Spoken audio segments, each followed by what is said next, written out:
test drove the Bighorn on a Friday. I drove it for maybe 15 minutes, 20 minutes tops. I put it into four-wheel drive. I think we got it up to about 20 or 25 miles an hour. It ran great, had plenty of power, went up and down some hills, checked the brakes. Then I came back the next day on Saturday with a U-Haul trailer to pick it up, started up again, drove it onto the trailer, no issues.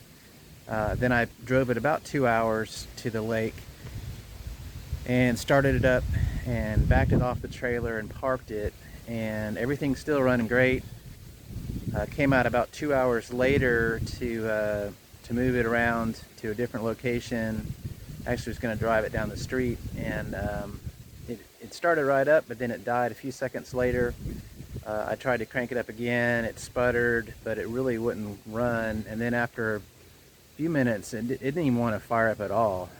So I kind of got worried, of course, thinking, man, I got suckered into buying some junk vehicle that was just barely running when I checked it out, and started thinking maybe I was just a complete idiot. But fortunately that wasn't the case. We looked at the spark plug first and then fuel next, and I'll tell you kind of what I did, and it seems to be running good now. So I've got the seat removed like we talked about in the last video, and I went in underneath here and disconnected the fuel line from the fuel filter. So it comes off of the gas tank here, and the fuel line comes over to a fuel filter. I've got it disconnected on the output side, and so you can turn on the ignition key. As soon as you turn it to just on position, you'll see you should see a good stream of fuel flowing out of the fuel filter.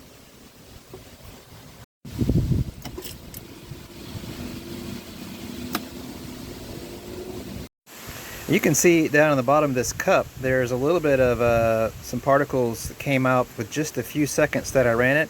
It tells me I've got some stuff in the bottom of the gas tank. Even though I've drained it already once and refilled it, there's still some particles in the bottom of the gas tank. So here's a better view of the gas that I pulled out of the Bighorn tank, and you can see from this mason jar how there's some sediment on the bottom already, and it just doesn't look like it's really good fuel. Now, to get a little bit easier access to the spark plug, I found that if I remove this connector on this sensor here, I think it's a temperature sensor, but if you remove this connector right here, you'll have a little bit easier time getting to the spark plug. There's just a little tab right here you can press on the connector, pull it straight back and off.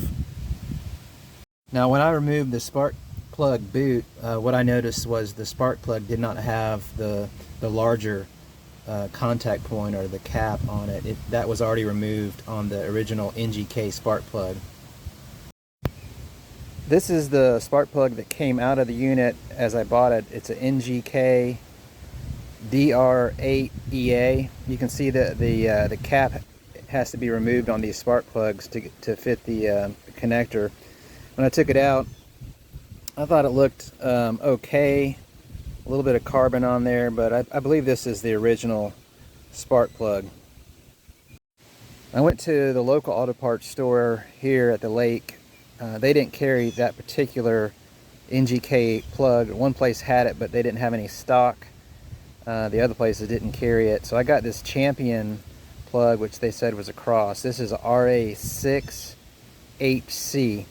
And if you're going to use this plug, you can install it and remove it with a 5/8 inch socket, kind of a standard spark plug socket. And the gap, if you need it, is 31 thousandths or 0.8 millimeters. This is what the Champion spark plug that I replaced. This is actually the newer spark plug that's been in there for just a few weeks. You can see it looks about like the NGK spark plug as far as the amount of carbon and stuff that's on the electrode there. It looks about the same as the one that I pulled out. So I don't think there's really any issue with the spark plug. I don't have my jumper cables today, but what I did a couple weeks ago when I was looking at this problem was I connected my jumper cables to the outside part of the spark plug, to the case of it, and then back to the metal of the engine block.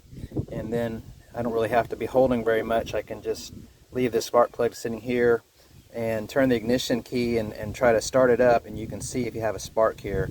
And I could see that I had a pretty good spark, so I knew that the ignition coil and the spark plug and all the wiring and everything was pretty good. After you've reinstalled the spark plug and connected the spark plug boot, don't forget to reconnect that sensor cable that we disconnected earlier. Just slide it on there and push it till it snaps. So even after I verified that I had a good spark at the spark plug and also changed it out to a brand new one, it still would not run. It would try to run, but then it would die quickly or maybe not even fire up. So I'd already verified there was good fuel flow through the filter. There's no issue there. So the next thing I did was drain the gas tank fully, and I refilled it with 91 octane. After I did that, it started right up, ran great, and it's run no issues for the last month or so here. And I probably only run maybe a gallon of that gas through it, even though it seems like I've used it quite a bit. So what I'm going to do is drain it one more time and put ethanol-free fuel in there. I would recommend that if you have it in your area. And for sure, if you don't use it that much like me, maybe put stable in there, since I don't think I'll use the 5 gallons that I've got in it. It'll probably take me 3 or 4 months to use that. So I'm going to start using stable pretty much all the time, since it seems to be kind of sensitive to the fuel. Hey, thanks a lot for watching, and the next video will be a short one covering how to change out the air filter, and I'll show you how I did it, the part that I used, and where you can buy an extra air filter. There's a couple sources that I found, and I'll include those in the next video. Thanks a lot for watching. See you later.